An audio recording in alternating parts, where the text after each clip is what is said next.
Is another question, so let me start with it. An aluminum rod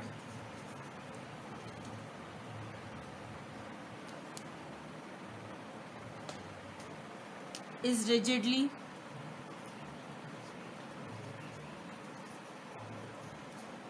attached between a steel rod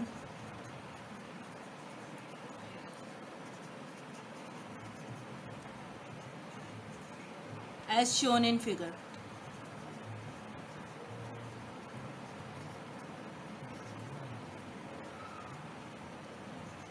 Axial load are applied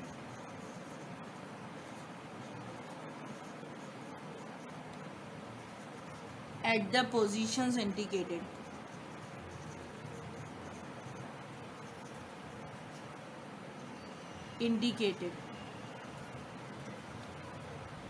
Find the maximum value of P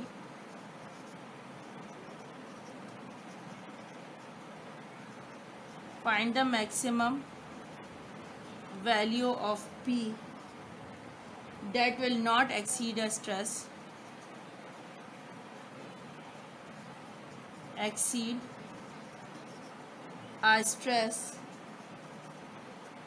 in steel of 140 ampere. In aluminium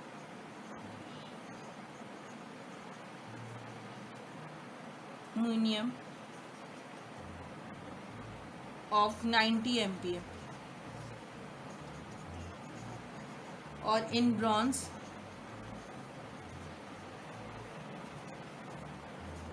of 100 ampere.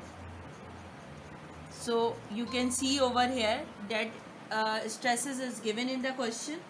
So the diagram is also given in the question. So let me draw the diagram over here.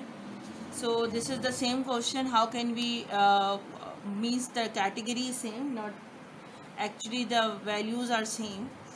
So what we have to do, we have to find out the deformation. So somehow it is different. So but the topic is same. So what we have to do over here, it will be P, it is 2P, it is 5P, it is 4P. This one is 2 meter, this is 4 meter, 3 meter.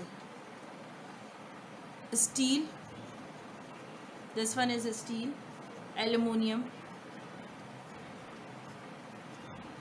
bronze. Area is 500 millimeter.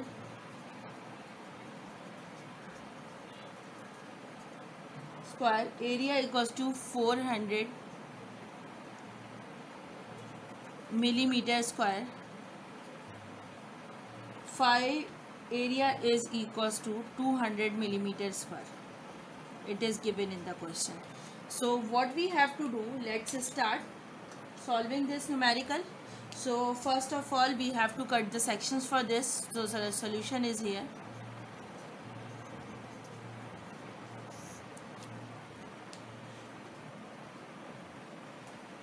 So what we have to do,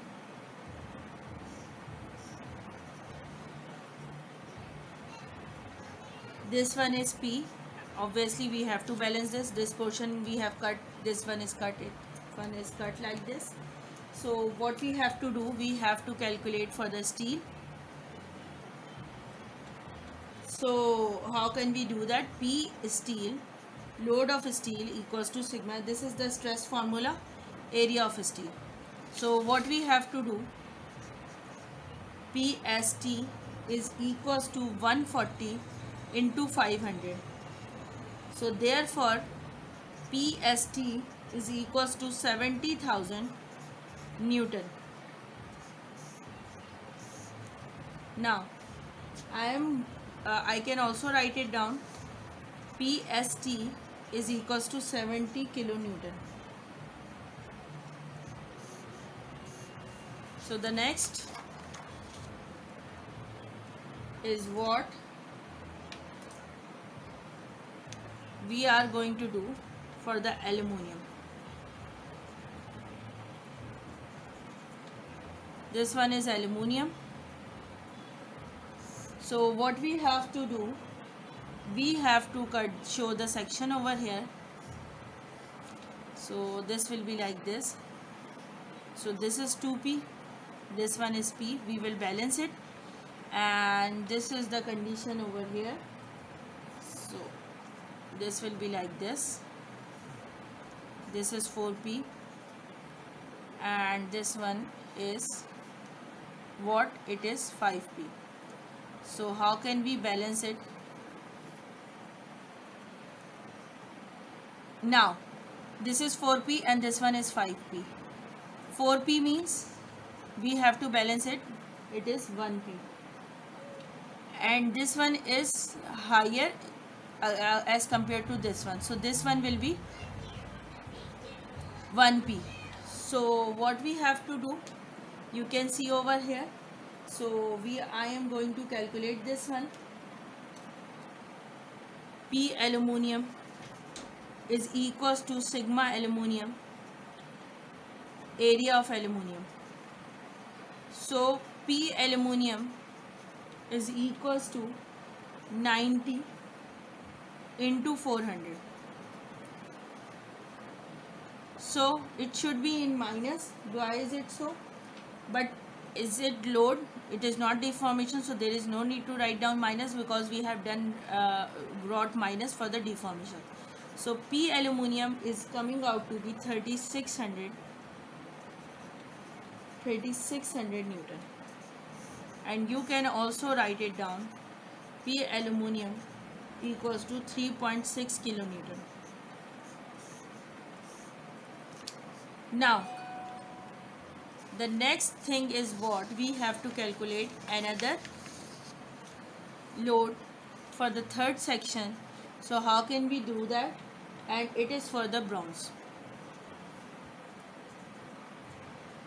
So what we have to do, we have to balance this section. How? This is, if this is 4p, so this one is also 4p. So 4br PBR is equals to sigma Br aluminum Br. So PBR is equals to 100 into 200 divided by 4. So 5000. Therefore PBR equals to 5 kilonewton. So what we have to do for the safe load,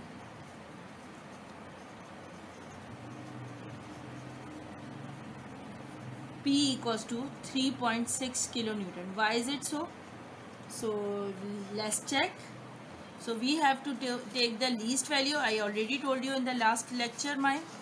So you can see this is 70 kilonewton, this one is 3.6, this is 5 kilonewton. So we have, aluminum is having the least value of load, so this one is the safe load, so we can apply the load of P equals to 3.6 kilonewton. So 3.6 kilonewton is feasible for all the bars, so we will take the safe load, that is 3.6 kilonewton. So you can see in this diagram what we have to find out in this question. It is asking that an aluminum rod is rigidly attached between a steel rod as shown in the figure. Axial loads are applied at the position in here. We have to find out the maximum. Let me change my marker. So you can see here we have to find out maximum value of P that will not exceed a stress in steel of 140 MPa, in a aluminum of 90 MPa, or in bronze of 100 MPa. So what we have to do, we have to calculate load here, and this one is also load for aluminum. We have calculated load for steel, then we have calculated load for bronze. But in this question Nobody is asking about the deformation, so there is no need to calculate. But if it is asked in the question that you have to calculate the deformation of the bars as well, so you have to apply the formula of deformation equals to PL over AE. You have to calculate the deformation for the each bar. So I hope you will understand it and you will get my point. How can you solve these types of numericals? So hopefully it will be clear to all of you. Thank you so much.